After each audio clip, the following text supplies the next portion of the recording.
Okay, so today you're joining me at Brookhouse Pool, where I'm doing something a little bit different to the norm. Normal, rod and line tactics includes waggler, but today I'm actually fishing the slider. It's a fantastic way of catching fish, and there's no resistance whatsoever. So when you're striking, you're straight through to the fish, whereas obviously with a waggler, you're striking against the flow. Now, most important thing is setting the actual the rig up right. You'll see I've got a thick piece of line there. I've just formed it into a loop. Now, I'm going to attach that to my main line, and this is going to form the basis of our stop knot.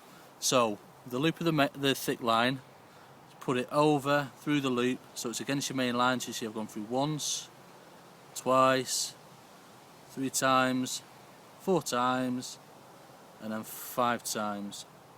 And then all you do then simply is just pull that toy, and then you've got, what's toit? Is that like tight? And then you've got your knot, and that's easily, free to slide up your main line. Very important, obviously, don't leave them lengths of line, so we'll just trim them off slightly, trim them back to about sort of 2 inches. What you don't want to do is trim them back too short, because all that'll happen is the friction through your rod rings, you won't get as far a distance as what you need to. Right, now coming back down the rig, we've obviously got our float, a little bit different than the waggler in that most of the weight's in the actual body of the float. That'll slide up and you see it hit on the stop knot, and that's how you get your depth. So come down, we've got the bulk there. Now I always like to use more shot but less weight, so in effect I could have substituted all them and just put sort of 2 or 3 AAs on, but I think you get a better presentation with more shot.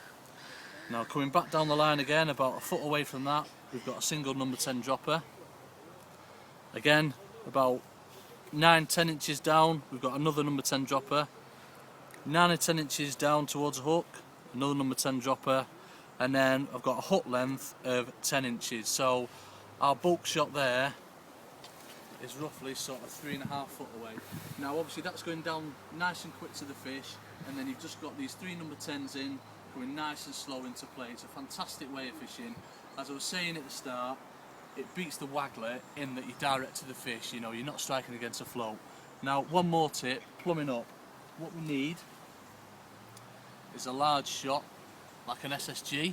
Simply all I do with that is put that straight onto the hook, squash it down, and then that's how you plumb up. Basically all I'm going to do is cast out with that. Make sure the most important thing is to feather that line. If you don't feather it, you can tangle quite easily.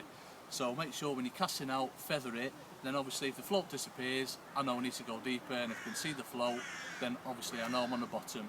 All you've got to do is just keep coming up in 4-inch intervals until you find roughly where you're at, and then I tend to fish it about 4 inches over depth. Brilliant way of catching fish, especially skimmers. Give it a go next time.